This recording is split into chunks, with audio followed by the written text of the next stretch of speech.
Hola, yo soy Gabriela Esquivel Rodríguez y voy a continuar con el tema. Voy a hablar de ética y valores en el trabajo. Como ya bien comentaron mis compañeros, los cambios históricos permiten que la escuela, la religión y el Estado funcionen como instrumentos no oficiales que marcan las pautas de comportamiento que posibilitan la cohesión y la reproducción social referida no solo a derechos civiles y políticos considerados como ejercicio de la ciudadanía, sino también a la regulación de normas y conductas para el funcionamiento de la sociedad en su conjunto. La diferenciación entre las formas de organización de sociedades tradicionales y modernas desde una perspectiva teórica y ética hace imposible el análisis de los principales cambios sociales en el ámbito económico, social, político y cultural. Por ello es importante estudiar el papel de la ética y los valores en relación con la situación actual de la industria, para poder comprender las principales conductas socialmente establecidas que hacen posible la convivencia en armonía o conflicto entre los individuos que forman parte de una organización. Tratar el tema de la ética es tratar un tema que afecta a toda la sociedad. Cada persona con distintos niveles de responsabilidad según sea su posición en la organización, según el ejemplo en el que actúe, según el criterio de justicia organizativa y retributiva que aplique, se ve influenciado por la ética y los valores y su moral para poder actuar en su día a día, en su toma de decisiones, la ética se ve presente.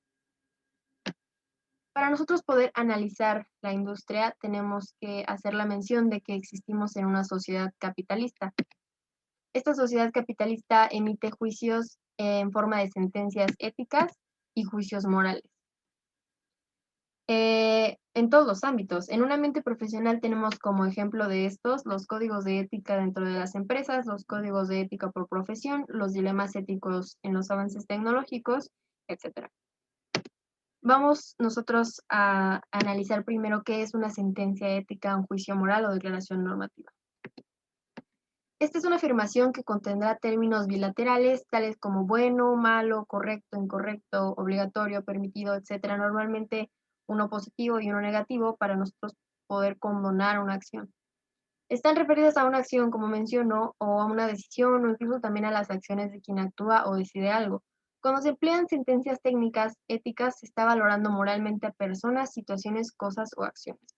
Pero aquí es donde nos preguntamos, ¿de dónde provienen? Mis compañeros ya trataron los orígenes de la ética y los orígenes de los valores, pero yo quiero hacer énfasis en los que son aplicados en una sociedad capitalista, los que se aplican en el trabajo, en las profesiones, en las escuelas, etc. Ahora, para esto, yo revisé un trabajo de Max Weber, que es un libro publicado en 1905, bueno, cuando se publicó, fue publicado como un compendio de ensayos, luego se publicó como libro, La ética protestante y el espíritu del capitalismo. Es un poco complejo como viene escrito, pero voy a tratar de desmenuzarlo un poco para que podamos comprender.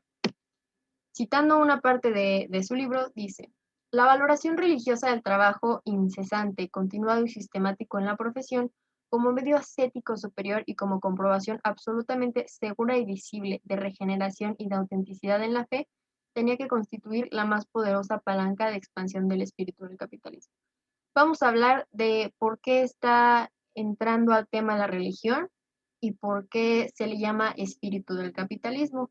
Este tema es un poco de sociología, a mí se me hizo un poco complejo cuando lo leí, pero en sí vamos a analizarlo.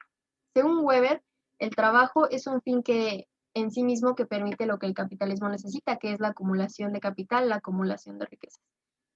El capitalismo tiene una historia muy, muy larga en la sociedad, principalmente del que vamos a hablar ahorita, es del que fue desarrollado en los países que ahora conocemos como primer mundo. Y ahora, estos países de primer mundo tienen una característica que es que ellos forjaron su ética con el protestantismo. ¿Qué es el protestantismo? Bueno, eh, haciendo otra cita al mismo trabajo de Weber, en medida que el ascetismo acometió la transformación del mundo y empezó a actuar en él, los bienes terrenales fueron adquiriendo un poder creciente sobre los hombres hasta que finalmente ese poder los atrapó por completo. Vamos a ver por qué. La mención de las religiones, fes, creencias, etc., da pauta al análisis de la relación de la economía y la sociedad entre diferentes sociedades y credos. Las sociedades de lo que ahora, como menciono, conocemos como el primer mundo, se construyeron con base en los principios morales que los credos y el Estado impusieron, en específico la parte de la ética de la austeridad que veremos un poquito después. Pero bueno, regresando al protestantismo, ¿qué es? Se llama así al credo o a la religión reformada. Para fines de esta exposición vamos a analizar dos vertientes, que es el luteranismo y el calvinismo. Estos dos tienen un punto en común, que es la salvación. Ahora, ¿qué es el luteranismo? El luteranismo es la salvación en la doctrina de la sola gracia, fe, escritura y Cristo. Cada uno podría, por una fe personal, mediante la gracia y la fe del ser salvo, sin necesidad de intervención de la curia, del clero, autoridades jerárquicas de la iglesia, etc., ejercer su fe y cumplir con su camino a la salvación. Bien, esto implica que esta religión, este protestantismo, es individual, como mencionaba Weber en un análisis, decía que las acciones humanas particulares basadas en principios morales llegan a construir o a transformar una sociedad, y es por eso que lo estamos analizando de esta manera, para nosotros poder comprender cómo es que se forjaron los códigos de ética que actualmente se utilizan en las empresas y los juicios morales, por qué es que sucede así. Hay un punto muy clave en este tema, pero bueno. El calvinismo es la doctrina de la predestinación de las almas. El calvinismo es la Iglesia Apostólica Romana, que cree en el destino, que cree que las almas ya están destinadas a ser salvadas y las que no. El punto es que, por ejemplo, en el luteranismo sí hay una manera de estar seguro que vas a ser salvado. El, el tener éxito profesional y éxito en el estrato social es un equivalente a la salvación. Ese es un punto clave del luteranismo protestante. El calvinismo tiene ese mismo fin. Pero el punto es que en esta parte de la religión, como tiene influencia la iglesia como institución y los padres y demás, ellos fungen como una guía. ¿Por qué? Porque no hay una certeza en esta parte del protestantismo de que tu alma sea de las que ya están destinadas a ser salvadas o las que no. La única manera de estar seguro de que estás salvado es de que te esté yendo bien. O sea, y eso es una estimación de que si tengo éxito profesional y mucha acumulación de riquezas, voy a ser salvado porque me fue bien. Si no tuviera eso, pues no voy a ser salvado. Algo así. Ahora, analicemos el espíritu capitalista. Hace referencia a los hábitos o ideas que favorecen el comportamiento racional para alcanzar el éxito económico y maximizar las ganancias. Todos los credos o éticas tienen una relación con el ascetismo. ¿Qué es el ascetismo? El ascetismo es un punto central donde se comparte la idea del rechazo del mundo a lo mundano, del mundo mundano y del mundo material. Es decir, tú ya eres una persona, eres un ente, es tu fe, rechazas todo lo material porque no lo necesitas, solo necesitas tu fe y demás.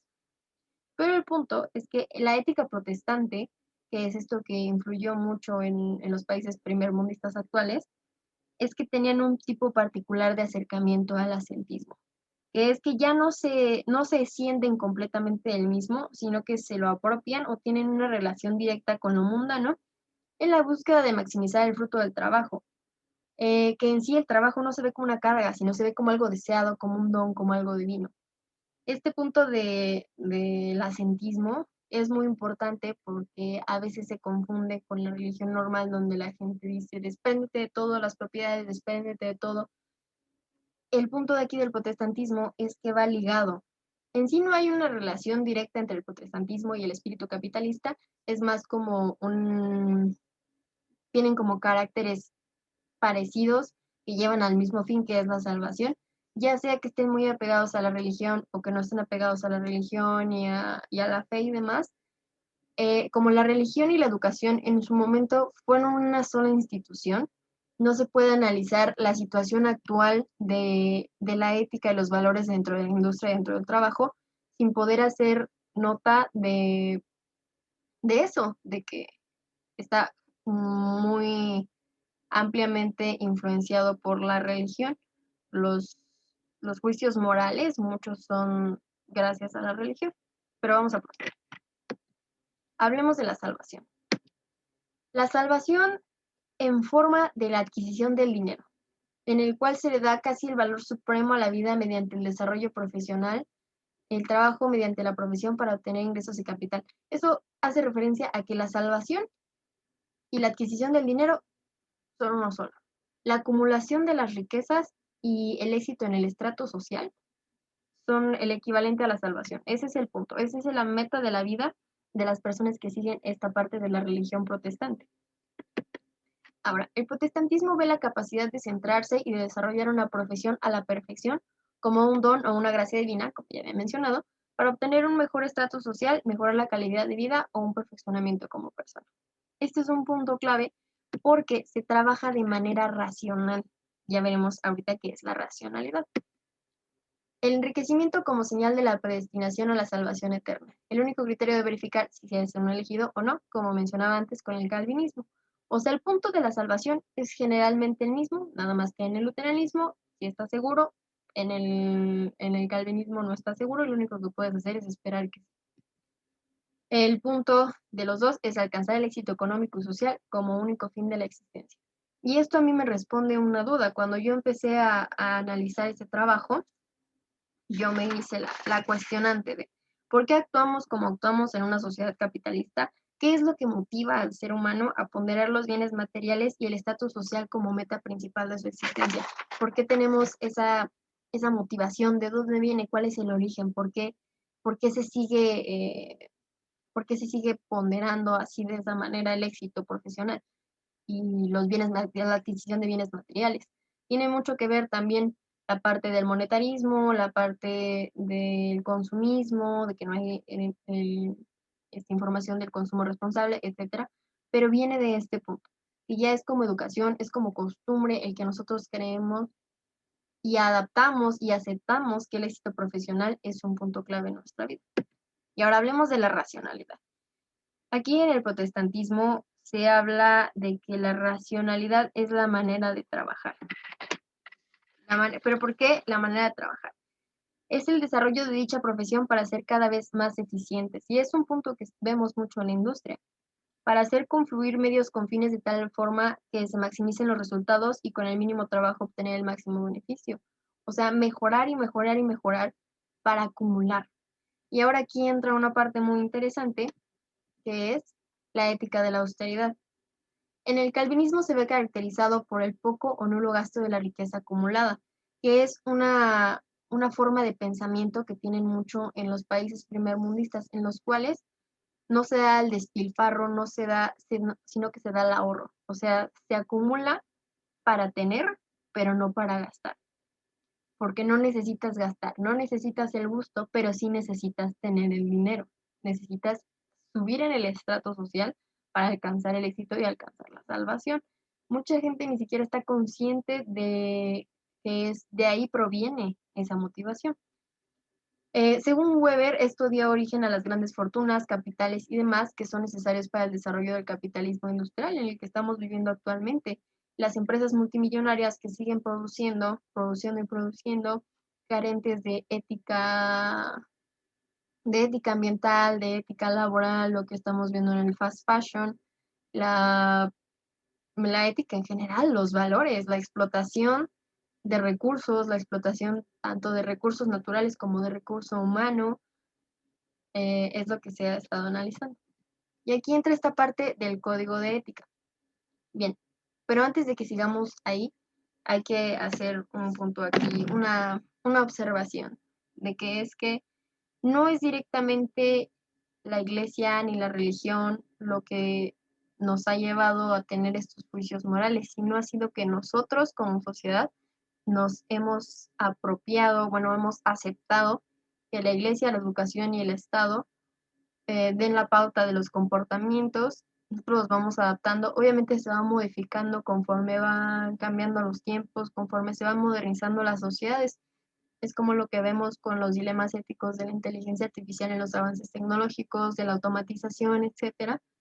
Forma parte de eso, se tiene que cambiar el comportamiento, la manera, la toma de decisiones. El papel de la ética en la toma de decisiones actualmente está un poco cuestionable porque se ve como corrompido el punto de la salvación, si lo tratamos así. O sea, el punto del éxito profesional ya no hay como Bueno, no es que siempre hubo mucha explotación, pero el punto es que se está dejando el lado humano por un mundo más material y hay que comprender de dónde viene y cuestionarnos de por qué estoy haciendo esto, para qué lo estoy haciendo, más nosotros como ingenieros que vamos a transformar la industria y vamos a formar parte de ella un buen tiempo, hay que cuestionarnos esta parte. Ahora viene la parte de ya la ética y valores dentro de la empresa, ya en un plano actual. Según Jones, en su obra Teoría Organizacional, la ética se refiere a los valores y creencias y las reglas morales que establecen la manera apropiada en que los integrantes de una organización se deben comportar unos con otros y también con las partes interesadas de la organización. Ahora, vamos a ver aquí este diagrama. El código de ética normalmente de una empresa, cuando tú entras a trabajar, te lo dan, te dicen léelo y fírmalo. Ya lo conoces.